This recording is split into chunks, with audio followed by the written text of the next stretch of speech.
Lundi 29 avril, bonjour à toutes et à tous, bienvenue sur Grand Littoral TV, votre chaîne d'information régionale. Voici d'abord les prévisions météo du jour, un temps plus agréable, sec, des températures en hausse, il fait quand même frais ce matin.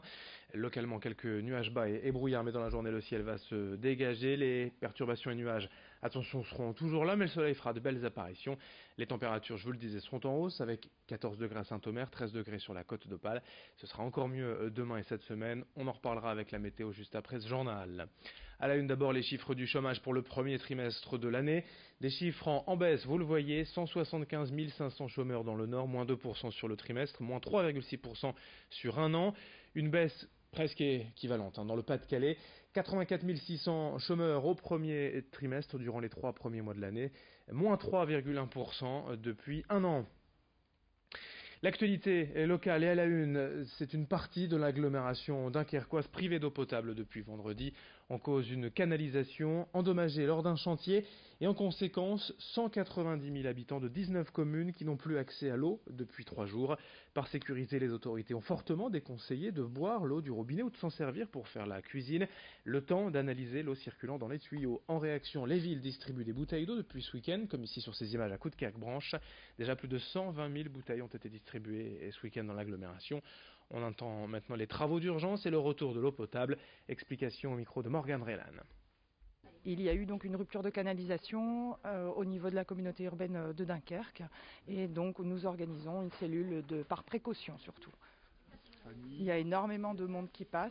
Les Coudekerquois ont été avertis dès hier par le biais des réseaux sociaux, de la chaîne 32 mise à la disposition des Coudekerquois et par le biais du journal, par le biais également donc, de la radio et distribution de tracts directement dans les boîtes aux lettres afin que tout le monde puisse être prévenu.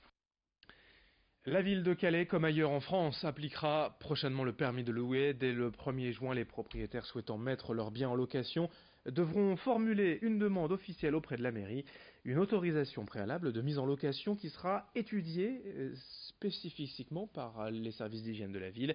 En complément de ce dossier, les propriétaires devront également fournir un relevé de la consommation énergétique du logement. À Calais, 5 rues seront d'abord concernées pour un premier temps, rue Van Gruten, rue du Château d'Eau, rue du Vauxhall, rue Aubert et rue du 29 juillet. L'idée de ce dispositif, c'est tout simplement de lutter contre le logement indigne, de lutter contre les marchands de sommeil. Explication au micro de Louis Caillé.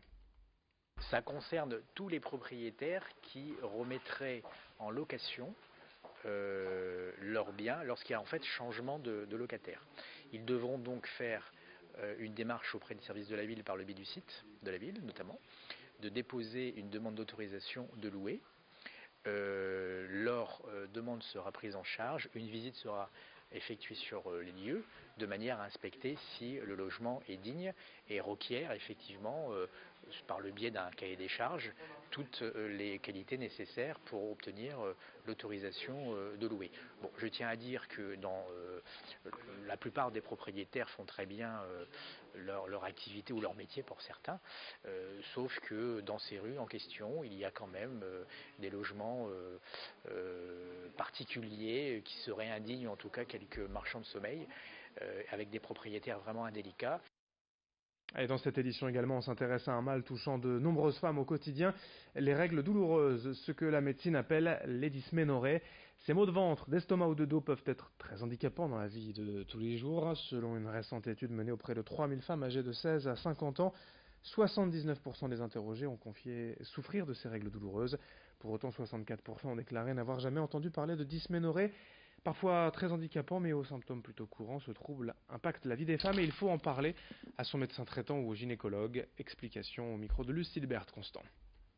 Majoritairement, ces règles douloureuses, effectivement, elles sont un phénomène, on va dire presque physiologique, c'est-à-dire qui concerne une majorité presque naturelle, mais derrière ces règles douloureuses, il peut y avoir de vraies pathologies comme l'endométriose, et c'est important aussi de les identifier, de les reconnaître et de les prendre en charge correctement. Il peut y avoir aussi des malformations, alors c'est une minorité de cas, mais c'est essentiel de les diagnostiquer.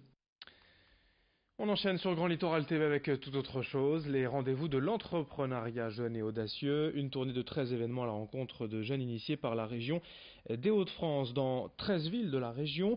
Le salon organisé par l'association Entreprendre pour apprendre, c'est une association qui accompagne les collèges et les lycées pour que les enseignants apprennent l'entrepreneuriat via la création de mini-entreprises. Ces élèves construisent en effet de A à Z une société pour vendre un produit tout au long de l'année scolaire.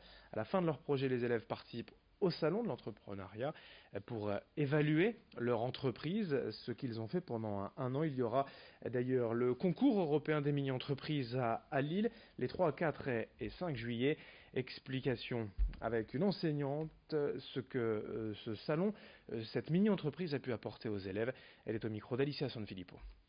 On a constitué l'équipe et de là est né en fait le projet lorsqu'ils ont discuté entre eux. Ça leur donne énormément de confiance parce qu'ils n'ont pas l'impression peut-être de pouvoir réussir cette aventure. Ça permet aux élèves de vraiment apprendre à être autonomes, apprendre à s'impliquer dans un projet et c'est quelque chose qui au collège est extrêmement important. Ce sont des compétences qu'on essaie de leur faire acquérir dans un milieu purement scolaire, mais en fait ils les acquièrent naturellement lorsqu'ils adhèrent à un projet. On termine avec des images à Grosflier, un nouveau belvédère inauguré afin d'admirer la baie d'Authie. Financé par le Conservatoire du Littoral et Eden 62, ce parcours a été adapté afin d'en permettre l'accès aux personnes à mobilité réduite.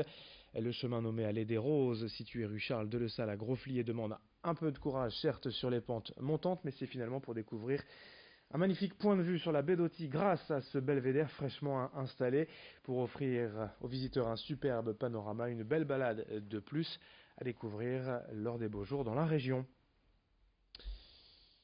Quelques résultats de sport également à vous donner. D'abord en basket, en Jeep Elite, une belle victoire pour le BCM Gravelines Dunkerque à domicile ce week-end, 116 à 85 face à Fos-sur-Mer. En revanche, une défaite de plus pour l'ESSM Le Portel à Cholet. C'est passé de peu à côté, mais c'est une défaite. 81-79, l'ESSM qui reste avant-dernier, plus que jamais menacé de relégation en Pro B. Fin de cette édition sur Grand Littoral TV, à suivre bien sûr vos prévisions météo puis d'autres infos régionales dès le prochain quart d'heure. Très belle journée à toutes et à tous, merci de votre fidélité.